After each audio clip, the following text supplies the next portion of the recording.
bem-vindos ao Politizar, um local de informação sem muita complicação que vai lhe fazer entender tudo ou quase tudo sobre o mundo político em âmbito nacional, estadual e municipal em relação à cidade de Caruaru, Pernambuco. No último dia 30, tivemos um resultado de uma das eleições mais polarizadas que o mundo já viu. Lula e Bolsonaro realizaram um embate de princípios e ideais que dividiram a população. Do lado de Lula, realmente foi feita uma frente ampla, contando com nomes pesados de centro, esquerda e direita. Nomes como Fernando Henrique Cardoso, José Serra, Ciro Gomes, Simone Tebet e Marina Silva. Do outro lado, temos Bolsonaro, que também contou com o apoio de nomes expressivos da política atual, como Zema, Caiado, Rodrigo Garcia, Ratinho Júnior e Sérgio Moro. Tal disputa findou-se consagrando Lula como presidente do Brasil, levando à loucura, levando ao delírio milhões de pessoas que votaram nele, que de certa forma estavam em discrição, estavam acuados em relação ao bolsonarismo que gritava estrondantemente nesses últimos 4 anos. De certo modo, a vitória de Lula foi um respiro, foi um alívio para a democracia que agonizava com constantes ataques entre os 3 poderes nesses últimos anos, principalmente entre o judiciário e o executivo. Ambos passavam por cima de princípios e até da Constituição para valer o que tal poder pensava, causando um extremo desgaste já na frágil democracia que existe nesse país. Muito por conta desse desgaste, gerou-se uma desconfiança em relação a tudo que o outro lado pensava ou praticava, ocasionando censuras, falsas atribuições criminosas em nome da liberdade de expressão ou liberdade de imprensa e outras várias questões que tivemos ao longo desse tempo.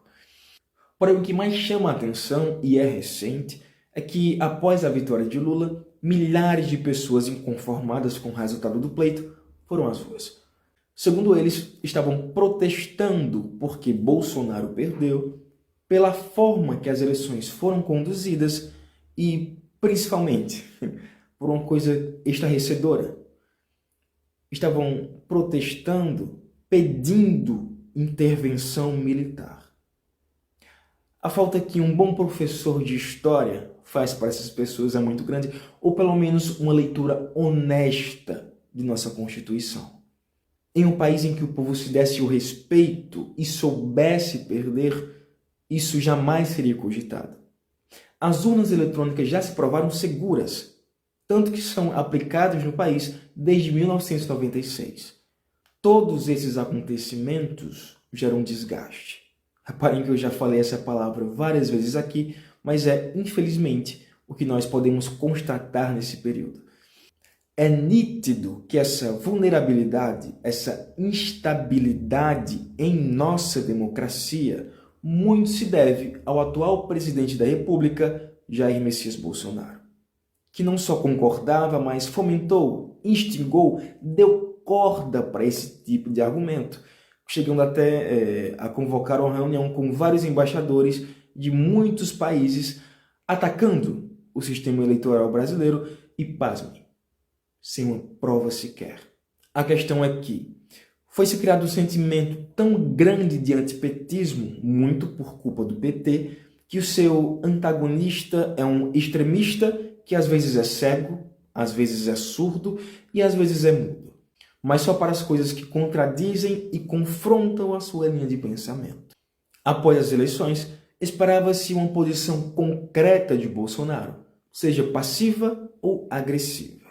Porém, não se obteve uma resposta até mais de 40 horas depois do resultado da eleição. Até os seus apoiadores esperavam uma resposta, um sinal de vida, um sinal de fumaça antes. Mas isso não foi feito. Pelo menos o presidente se sentir confortável para fazer um discurso de míseros 2 minutos.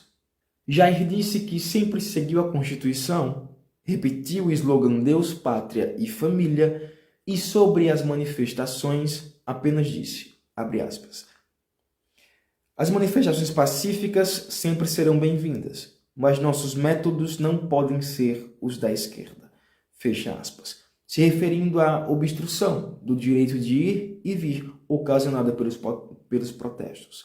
Bom, essa eleição presidencial constatou o que nós já sabíamos, uma grande polarização que está longe de ser resolvida. Outra coisa que podemos constatar é que, democraticamente falando, 50,9% da população elegeu Lula como presidente, ou seja, a maioria. E os que não aceitam isso por qualquer motivo terão que esperar 4 anos para eleger outro presidente. E que, apesar do bolsonarismo ter levado seu primeiro forte golpe, ele ainda possui uma grande base no governo. E Lula terá que usar o seu poder de estadista para conseguir desenvolver e governar o Brasil. Essa foi a nossa primeira síntese política em âmbito nacional. Com certeza terá mais e até a próxima.